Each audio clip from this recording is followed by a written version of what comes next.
Bonjour, bienvenue. Déjà bonne année évidemment à vous tous. L'idée c'est de faire ce petit rendez-vous à mi-saison, voilà, puisqu'on est pile à mi-championnat, fin de la première phase européenne également. Donc on est là pour répondre à vos questions. Et puis désolé, on vous accueille ici, c'est un peu à l'étroit, mais vous savez qu'il y a toujours des travaux en cours au siège et que notre salle qui sert habituellement aux conférences de presse est un peu squattée par les coachs depuis quelques mois. C'est bientôt terminé normalement. Donc la prochaine fois, ça sera au siège. Voilà. Donc on est à votre disposition, on vous écoute. Bon début d'année, 3 victoires d'affilée, mi-parcours plutôt bon, mais il y a encore des choses à faire. C'est quoi le message de ce début d'année, Président? Le message, ça va être d'essayer de concrétiser cette bonne première partie de saison, puisque le championnat, c'est une chose, on pourra ne concrétiser qu'à l'issue de la saison régulière, mais il y a des échéances importantes qui arrivent. La Coupe de France, je rappelle qu'on était quand même en finale l'année dernière, là c'est un quart de finale à domicile, donc qui s'annonce difficile, mais c'est chez nous, donc voilà, forcément l'ambition de passer. La Leaders Cup, il y a un trophée à défendre, ça va être compliqué, le tirage au sort aura lieu de jeudi, mais bon, voilà, c'est les échéances qui se rapprochent, et puis la Coupe d'Europe, on s'est longtemps plaint de ne pas être très performant, ou on nous a longtemps reproché, à juste titre, de ne pas être très performant sur la scène européenne. Et là, pour notre tour, on se qualifie pour le top 16. Voilà, avec une belle poule, des beaux matchs. Donc voilà, je ne vais pas vous dire qu'on fait juste le top 16 pour être content d'y participer, mais la poule est relevée. Voilà. Au niveau des finances du club, les remplissage, les taux de remplissage, tout va bien ou on en est là? Ouais, on est à un peu plus de 5000 spectateurs de moyenne à mi-saison, on est à 5083 pour être précis. Donc c'est un peu moins bien que l'année dernière, clairement. Et c'est vrai qu'il y a beaucoup plus de matchs, il y a eu beaucoup plus de matchs en tout cas sur cette période. Et puis il y a eu deux phénomènes qui nous ont pénalisés sur la moyenne. C'est le fait de recevoir Paris, qui est normalement un guichet fermé acquis un lundi soir. Et forcément, malheureusement, on n'a pas pu faire un guichet fermé ce lundi soir. Et il y a eu deux séquences avec 3 matchs en 8 jours à Antares.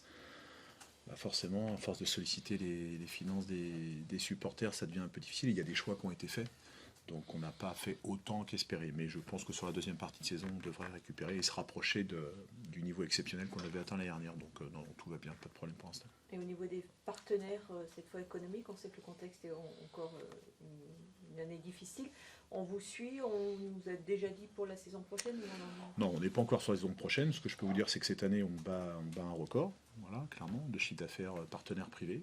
Donc ça, c'est la très bonne nouvelle. Et ça va encore s'améliorer, évidemment, avec la qualification au top 16. Donc ça, c'est une très bonne chose, malgré le contexte économique, malgré, il faut être clair, les performances également du Mans FC qui doit aussi forcément convaincre des partenaires de les accompagner. Donc très bien. Donc non, on n'a pas de sujet là-dessus. Pour l'année prochaine, c'est un peu tôt, mais sachez simplement que sur globalement le top 10 des partenaires privés, de toute façon, alors j'ai pas le chiffre exactement en tête, mais je crois qu'il y en a 9 qui sont engagés sur au moins 3 ans. Donc de toute façon, j'ai pas particulièrement d'inquiétude sur la saison prochaine. On est bien, mais on est encore bien inférieur par rapport à des clubs comme l'Asvel ou Monaco. C'est quoi la différence, le ratio aujourd'hui? Monaco, je crois qu'on s'approche des 40 millions de budget. C'est la fortune d'un milliardaire. Voilà. Villeurbanne est redescendu un petit peu, je crois qu'ils sont plutôt à 15-16 millions, donc c'est encore beaucoup plus que nous, c'est 2 fois plus que nous globalement. Mais bon, c'est la galaxie Tony Parker avec ses partenaires et le microcosme lyonnais qui l'accompagne depuis des années, mais je pense que vous avez constaté que le budget baissait chaque année, donc à force de perdre de l'argent, il y en a qui se lassent. Paris, ils perdent de l'argent aussi tous les ans, mais il y a un objectif, je pense, avec NBA derrière, donc ils investissent à perte. Nous, ça ne sera jamais le modèle économique et moi je suis satisfait. Cette année, on va sûrement arriver autour des 8 millions d'euros de budget, ce qui est une belle performance pour nous. Et voilà, l'objectif sera d'essayer de maintenir ça l'année prochaine, qui est Europe ou pas Europe. Vous n'avez pas été approché par un gros investisseur privé, un ancien joueur Non, malheureusement non, mais je dis malheureusement, mais je ne sais pas si c'est souhaitable. Ça dépend ce que cette personne ou ces personnes voudraient faire.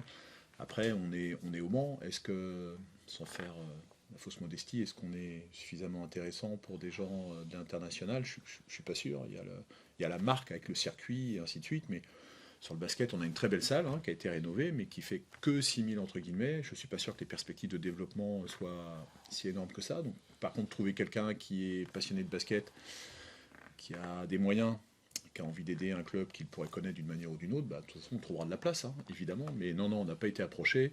Et les derniers exemples sur le basket français sont pas non plus, je pense à Pau notamment, c'est pas forcément super excitant. Donc faut être très prudent avec ça. Après les défaites de Châlons et Nanterre, l'équipe commence à sans faute depuis plusieurs semaines. Donc enchaîne les victoires.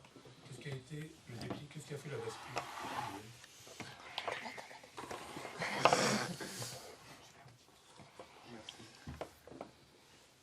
Déjà, regarder par le prisme victoire-défaite, parfois c'est un petit peu réducteur pour la production de l'équipe, puisque le match de Châlons, il aurait pu basculer de notre côté. Le match de Nanterre, on est encore au coude à 4 minutes de la fin. Donc, c'est des matchs où, contre Châlons, je pense, on aurait pu l'emporter. D'ailleurs, si on prend un peu de recul sur toute la première phase de championnat, c'est peut-être notre seule erreur de parcours, cette défaite à domicile, qui nous pénalise, puisque le match de Strasbourg, on avait été dominé de la première à la dernière minute, donc celui-là, je ne le comptabilise pas. Mais le travail avait déjà bien débuté. Et quand je dis travail, c'est que dans la première phase de la phase aller, notamment en BCL, on a eu des matchs de très haut niveau qui ont fait progresser l'équipe, même s'ils ne se sont pas conclus par des victoires. Et puis petit à petit, je pense que l'équipe a trouvé un rythme, a trouvé un niveau de cohésion supplémentaire, a construit de la confiance. Et il y a aussi un facteur calendrier qui fait que c'est pour ça que c'est intéressant de faire des points bilans après 15 matchs, une fois qu'on a rencontré tout le monde. Parce que ça nous permet d'être au même niveau et avec les mêmes rencontres que toutes les autres équipes du championnat. Alors que quand parfois on est à mi-parcours, au bout de 7-8 matchs, les équipes que vous avez rencontrées ne sont pas toujours les mêmes. Par exemple, à la 10e journée de championnat, on avait déjà rencontré tout le top 8. Donc, sans faire un jeu au match qu'on a joué après, mais c'est quand même à observer.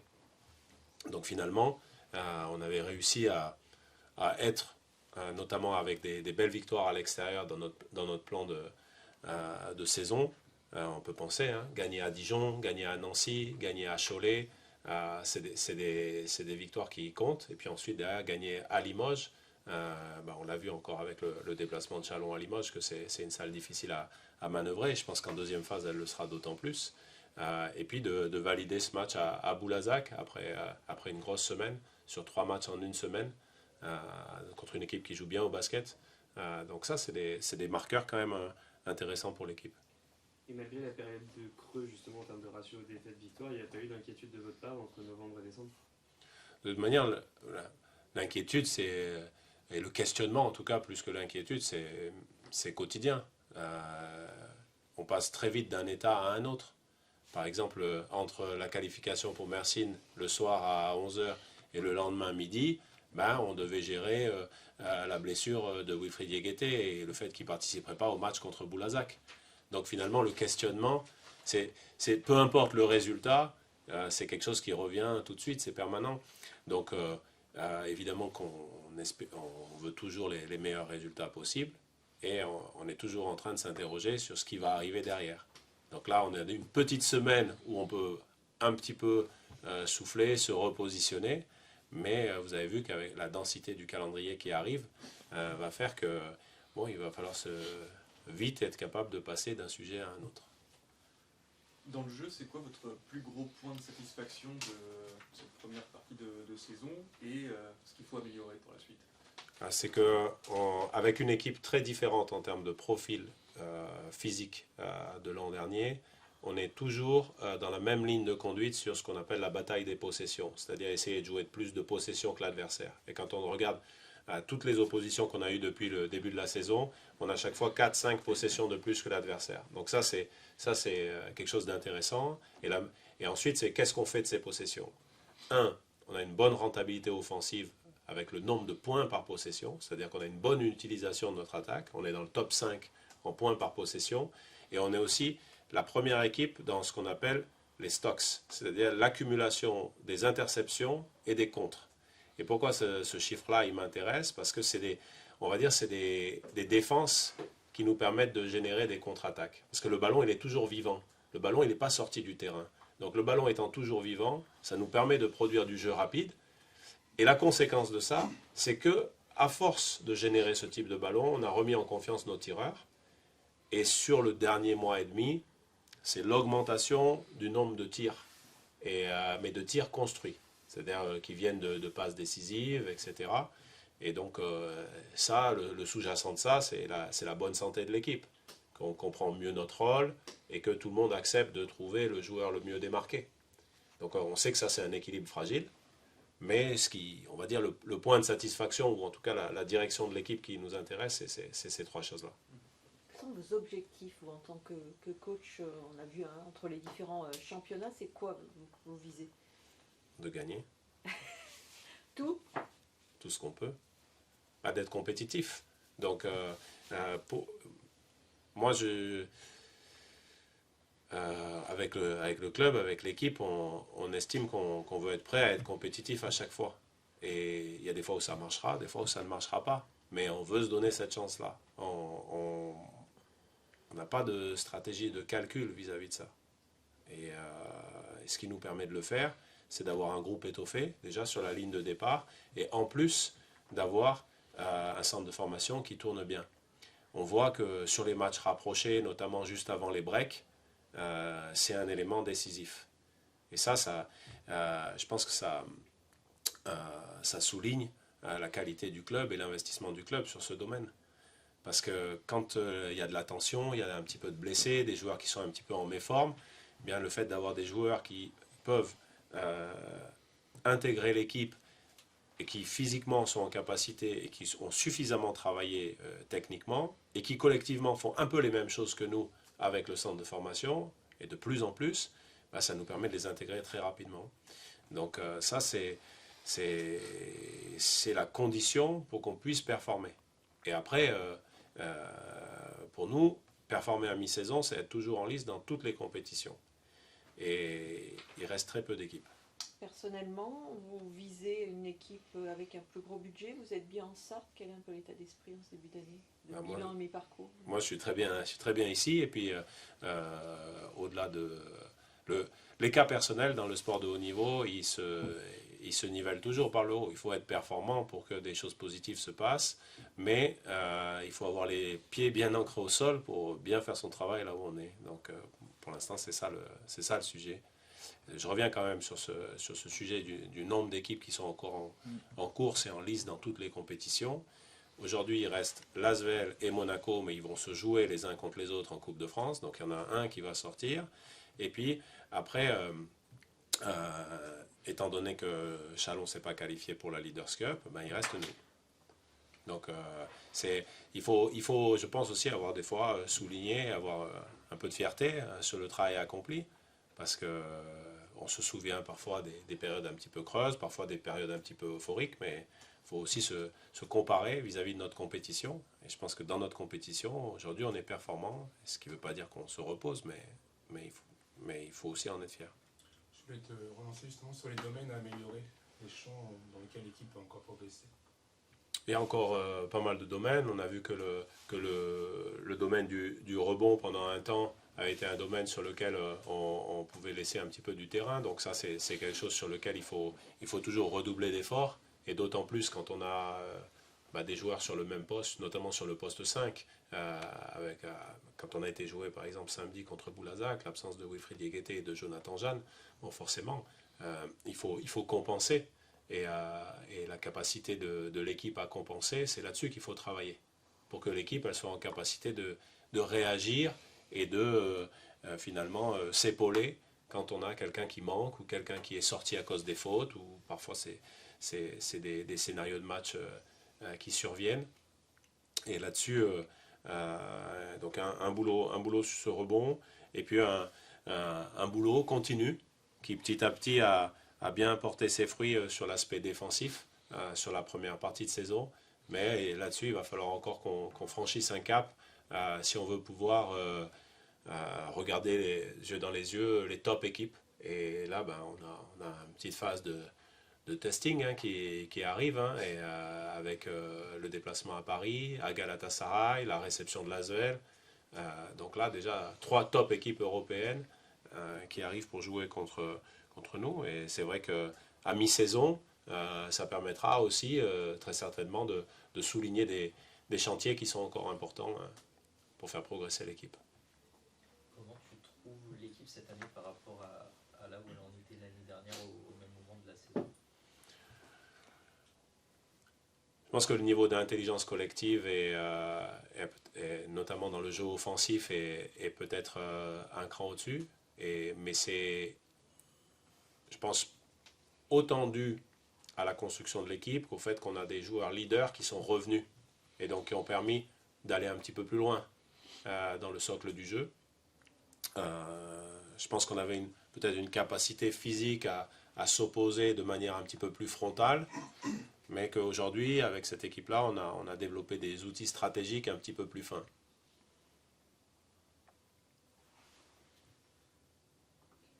Et à comparaison, l'an dernier, on avait fait la première phase à 9-6, et là, on est à 10-5. L'an dernier, on avait joué un match de plus à l'extérieur, et cette année, on a joué un match de plus à domicile.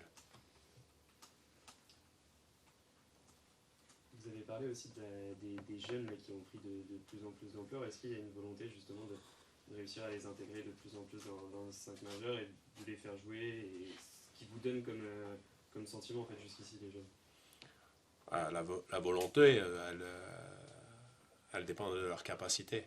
C'est-à-dire qu'on n'a pas la prétention de pouvoir finalement complètement maîtriser ça, à dire bon ben là on va faire ce test-là, là faire ce test-là. On est dans une saison où tous les matchs comptent. Donc il y a un point de réalité, c'est que les joueurs, si on les met dans cette situation-là, il faut qu'ils soient en capacité de produire, et quand ils le font, ensuite de reproduire. On a vu que les premières rentrées, par exemple, de Bastien Grasshoff ont été très convaincantes sur le mois de décembre, et que depuis, on lui demande de reproduire. Et donc, il a cette capacité, il nous montre des choses, donc petit à petit, il s'installe dans la rotation. Et on voit qu'il a une fenêtre qui se répète. Dernièrement, on a commencé à intégrer un petit peu plus Swan Penda également. Et donc là aussi, lui, il a des fenêtres sur lesquelles il arrive à nous amener certaines choses. Et plus il va nous donner confiance parce qu'il produit, plus ces fenêtres-là, elles peuvent se répéter, ou peut-être on peut attendre des choses petit à petit plus importantes de son côté. Et justement, là, ça montre qu'ils gagnent en intensité. Alors certes, il y a des blessures et tout, mais le fait qu'ils gagnent de plus en plus de minutes, c'est intéressant, je pense, pour vous. C'est très intéressant. Puis c'est intéressant pour bousculer aussi positivement le groupe de l'intérieur. C'est-à-dire que c'est aussi passer le message de... non, notre volonté, c'est d'être performant. Si quelqu'un à l'intérieur du club est plus performant, avant de, je sais pas, réfléchir ou se poser des questions, on va créer un peu de friction, d'énergie à l'intérieur du groupe en les mettant sur le terrain. Et là-dessus, le groupe est aussi très mature. On a des joueurs pros et des joueurs étrangers qui font preuve je pense, d'un bon caractère club pour nous faciliter l'intégration. Parce que notre volonté, ça soit celle-ci, c'est une chose, mais qu'on ait les joueurs pour. Et là-dessus, c'est pas toujours évident. Bastien Grasshoff, quand il est dans le 5, il y a 3 étrangers peut-être qui sont sur le banc. Et donc il faut aussi que les gars ils soient en capacité de l'assumer, de rentrer ensuite à court de match, de continuer d'être performant. Un joueur qui le fait de manière excellente sur les dernières sorties, par exemple, c'est Johnny Beranem-Excel. Vous avez vu la production en termes de minutes, c'est très intéressant. Donc voilà, ça c'est une bonne dynamique d'équipe, mais on sait que tout ça c'est fragile. Et toi Vincent, comment tu as... On va quand même te donner la parole. Tu serais juste sur la photo. C'est pas si facile après. Les locuteurs pareil. Donc je pense qu'ils ont vraiment balayé à peu près tous les sujets. Je ne sais pas trop ce que je pourrais apporter d'autres. Je pense que pour compléter Guillaume, le gros point de satisfaction, c'est c'est aussi l'état d'esprit, enfin, la bonne humeur, la capacité de tous nos joueurs au quotidien à créer par eux-mêmes, pas simplement avec l'aide du staff ou du club, une vraie alchimie, une vraie envie d'être ensemble, de vivre ensemble. Et je pense que très souvent, c'est la clé des succès dans une saison. Et c'est malheureusement pas le cas partout, pas le cas toujours chez nous, même si on essaie. Et là, d'avoir, comme Guillaume l'a dit, eu la possibilité donnée par le club de conserver des cadres, en particulier nos étrangers, contribue énormément à cette vie de groupe qui permet effectivement d'assimiler nos jeunes joueurs, d'intégrer les nouveaux qui venaient de Pro B. Il y a vraiment une forme de tutorat, mais sain. Et quelque part, je ne sais même pas si on peut appeler ça une concurrence, mais si elle est là, c'est une bonne concurrence. Voilà, personne n'essaye de tirer la couverture à lui ou d'empêcher la bonne expression de l'autre. Et je pense que ça, pour moi, c'est le plus grand motif de satisfaction. On a des joueurs, y compris, on n'a pas parlé, Trevante Williams. À titre perso, je trouve, je pense que c'est partagé. C'est partagé par à peu près tout le monde. Un energizer est quelqu'un qui contribue énormément à cette bonne ambiance, à cette participation de tous, à cette énergie. Et voilà. C'est vraiment pour compléter. Une saine émulation, c'est ça? Une saine émulation, merci. Saine, pas toujours, mais je suis pas sûr que ce soit ce qu'ils décrivent le plus parfaitement. Mais... Je parle de l'ensemble du groupe, pas spécifiquement de Trevante. Trevante, d'accord. Non, mais Trevante est génial. Moi, vraiment, je pense que c'est pour moi, sur cette phase aller, si tu dois sortir un gars sur ce sujet de la saine émulation, je pense que Trevante y est pour beaucoup. Est-ce que vous, justement, pendant cette période de novembre à décembre où les résultats ne suivaient pas forcément, il y a eu une inquiétude ou pas tant que ça? Moins que d'autres, mais c'est mon tempérament déjà. Non, parce que Guillaume l'a dit, il faut regarder le calendrier. On avait bien conscience que les premiers obstacles étaient les plus durs à franchir. Qu'on avait réussi avec ses succès à l'extérieur, Nancy, Dijon, Cholet, à vraiment éviter ces écueils. Et que normalement, je dis bien normalement, le calendrier nous était plutôt favorable sur la fin. Et que c'était à ce moment-là qu'il fallait surtout pas commettre d'impairs, et on les a pas commis. Donc non, j'étais pas plus inquiet que ça, parce que le club participe pour beaucoup aussi à essayer de créer un climat de sérénité et pas d'être dans l'alerte permanente, la tension, la pression, et donner un climat qui serait pas bon pour une équipe. Donc on a confiance, on a tous confiance les uns envers les autres, et on essaie toujours de ne pas être trop bas quand nos résultats ne sont pas exactement à la hauteur des espérances de l'extérieur en tous les cas. Et puis on s'emballe jamais quand on gagne. Voilà, on reste plutôt serein, et je pense que ce climat-là aide pour beaucoup nos joueurs à aborder chacune des échéances, parce que Guillaume l'a dit, on veut tout gagner. Enfin, on veut gagner tous les matchs en tous les cas, en étant évidemment humble et modeste et conscient des difficultés parfois, mais d'être toujours plutôt calme et mesuré. Je pense que ça permet de passer des moments un peu plus compliqués de façon plus tranquille. Voilà. Et qu'est-ce qui manque finalement pour passer un palier, parce qu'on voit au classement, on voit que c'est toujours derrière les grosses écuries. Il manque 20 millions, peut-être, quoi. Enfin, je sais pas. À 10, on peut faire quelque chose, Guillaume. Aujourd'hui, passer devant, c'est quoi? Parce que quasiment tout le monde est à égalité ou à une victoire. Hormis Monaco qui caracole en tête, avec en plus une défaite imputée administrativement. Mais sinon, le reste du championnat, de la deuxième place à la 7e place, c'est 2 victoires d'écart. C'est chaud.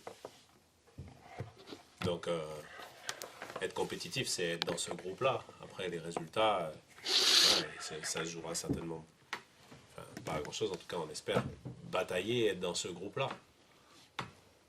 Mais c'est ce qu'on peut espérer, c'est d'être dans ce groupe et d'y être chaque année et durant toute la saison. Le principal combat, notre combat, c'est celui-ci. Et notre performance, entre guillemets, durable, c'est de faire partie de ce groupe-là. Et c'est une performance. Et je ne pense pas qu'on puisse... si on ne cherche que la performance exceptionnelle,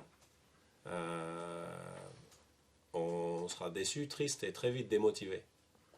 Donc je pense que notre engagement, il est de produire du jeu et d'être compétitif et être en capacité d'être dans ce groupe qui est, entre guillemets, le premier tiers du championnat. La performance, c'est la répétition des résultats. Hein. Ça fait pas mal d'années, mais notamment l'année dernière où ça avait été particulièrement très bon. Voilà, on s'aperçoit que cette année, on est encore dans le même groupe, même s'il y a des clubs qui se sont remis dans la course, comme Nanterre et Strasbourg, qui avaient été un peu moins bien l'année dernière. Bon voilà, ils font des hauts, des bas. Nous, on est toujours là. Voilà. Donc l'idée, c'est d'être là et de pouvoir lutter jusqu'au bout et de coiffer sur le poteau. Voilà. Mais en tout cas, pour l'instant, ça fonctionne. Et moi, je suis désolé, mais je vais insister sur un point, c'est qu'effectivement, on est quand même, Guillaume l'a dit, mais il y a plus de 3 clubs qui sont engagés dans toutes les compétitions. Je pense qu'il faut juste mesurer cette performance-là. Alors ça peut s'arrêter très vite. Hein. Ouais, ça peut s'arrêter très vite. Un match, voilà. Mais en tout cas, aujourd'hui, à mi-saison, on y est. On est partout. On est partout et c'est mérité. Il y a pas de, on n'a rien volé, on n'a rien... voilà. Donc la performance, elle est déjà là. Donc ça, plus les jeunes, effectivement, qui participent grandement à la compétitivité de l'équipe. Voilà, on ne va pas parler des résultats de l'équipe Espoir, parce que c'est pas ce qui nous anime le plus, mais le travail qui est fait par Jordan aussi avec le groupe Espoir, bah ça fait que les jeunes sont... D'ailleurs, ils ne jouent même plus en Espoir maintenant, tu les laisses même plus, et ils gagnent quand même, donc c'est bien, c'est qu'il a réussi à installer aussi quelque chose. Donc ça, ce sont des signes très positifs pour nous, pour continuer à se projeter.